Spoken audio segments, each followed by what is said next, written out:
Hello and welcome. You're watching 10 minutes of BPTV News brought to you by Bình Phuoc Television Station and Newspaper. I'm Binh Phuoc with the latest news for today.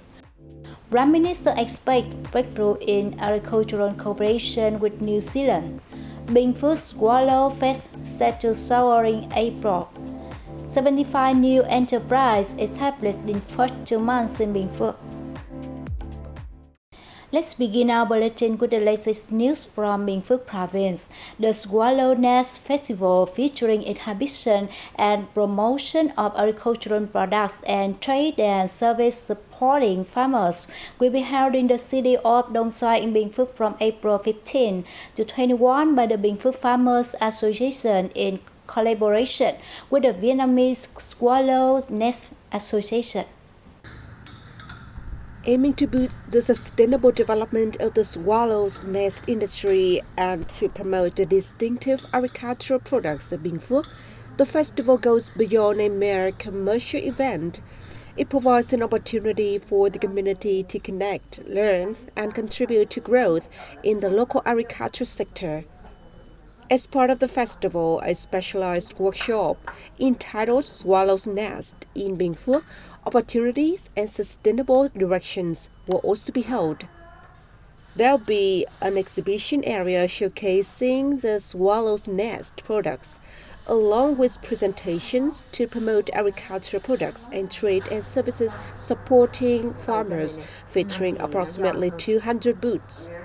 The Provincial Swallow Farming Club will also be established on this occasion.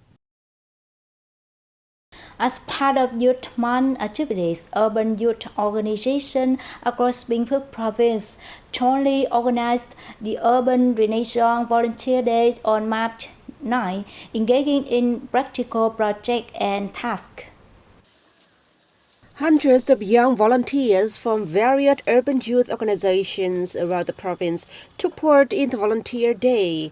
Activities include building clean and beautiful landscapes, eliminating pollution hotspots, removing unauthorized advertisements, planting and caring for greenery, and creating alleyways that operate green, clean, beautiful, and safe.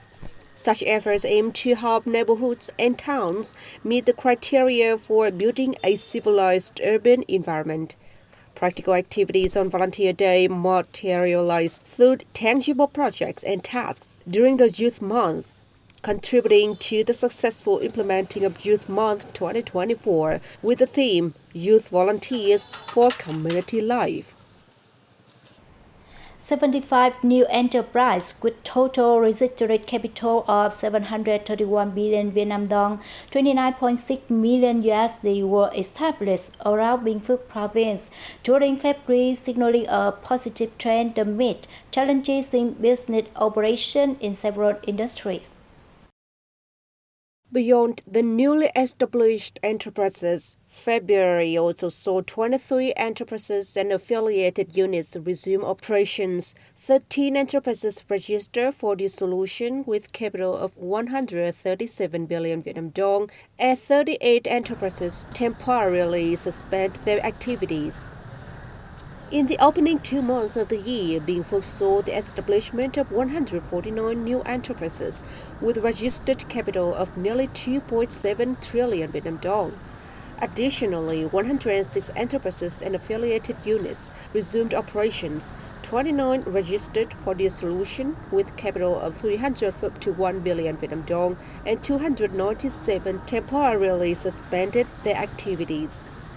The industrial production sector continued its rapid recovery with a 0.74% year-on-year increase posted in the province's index of industrial production during February.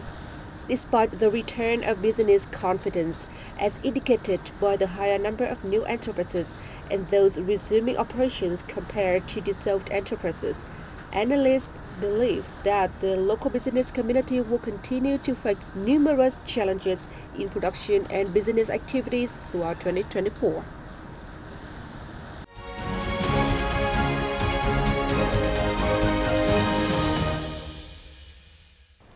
Continues Prime Minister Phạm Minh Chính is paid an official visit to New Zealand at the invitation New Zealand Prime Minister Christopher Luxon. More details in following report. Prime Minister Pham Minh Chinh visited the Plan and Food Research Centre in Auckland on March 10 as part of his official visit to New Zealand. The centre has been cooperating with Vietnam's Ministry of Agriculture and Rural Development and Ministry of Science and Technology in projects on raising crop output, quality, and pest resistance, and promoting post-harvest and processing technologies. The Prime Minister said the advantages of Vietnam and New Zealand are supplementary, which provide a firm foundation for the two sides to promote cooperation, including in farming and food processing. He expressed hope that the two sides will accelerate joint work and make breakthroughs in agricultural cooperation. On the same day, Prime Minister Chinh had a working session with the group of Vietnamese professionals working in New Zealand. The group's representatives introduced the government leader to the potential and specific projects and programs that they have been implementing to support Vietnam or cooperating with Vietnamese partners in various areas such as sci-tech, education training, healthcare, energy, trade, planning and environment. Prime Minister Chinh valued their suggestions, and assigned relevant agencies to consider measures to enhance connectivity with overseas Vietnamese intellectuals. The same day, the Prime Minister received Professor Neil Quigley, Vice-Chancellor of Waikato University and Chair of the Reserve Bank of New Zealand.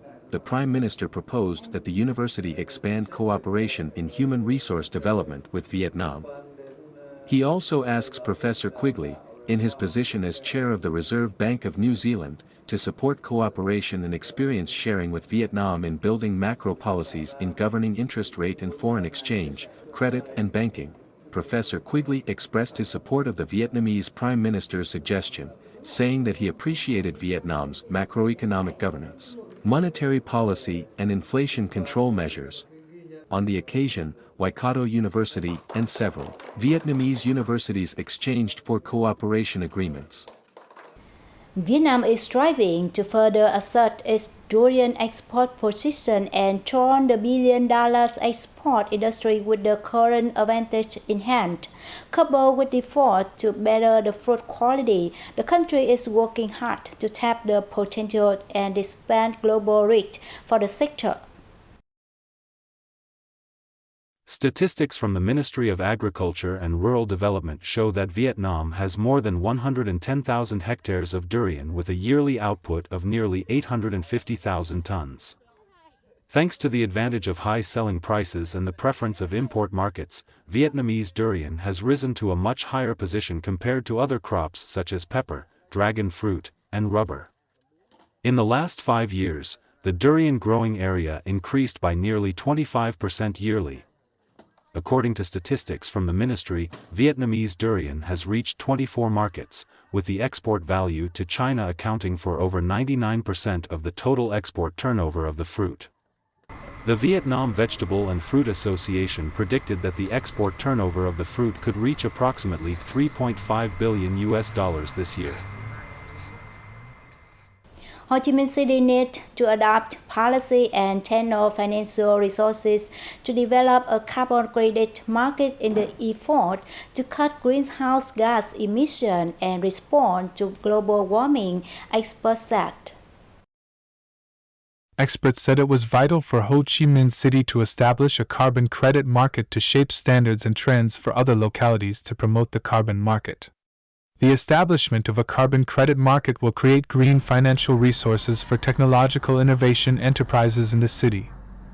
The city is preparing for a pilot phase of carbon trading, which is set to begin in 2025, with full operations expected to commence in 2028.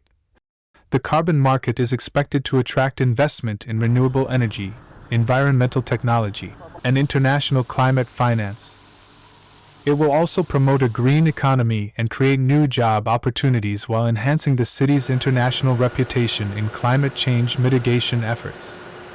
As a dynamic and fast-growing city, Ho Chi Minh City is facing various environmental challenges, particularly air pollution, with annual carbon emissions exceeding 60 million tons, accounting for over 20% of the nation's emissions.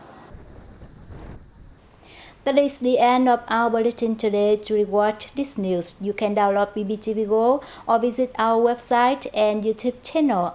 Thanks for staying with us and see you next time.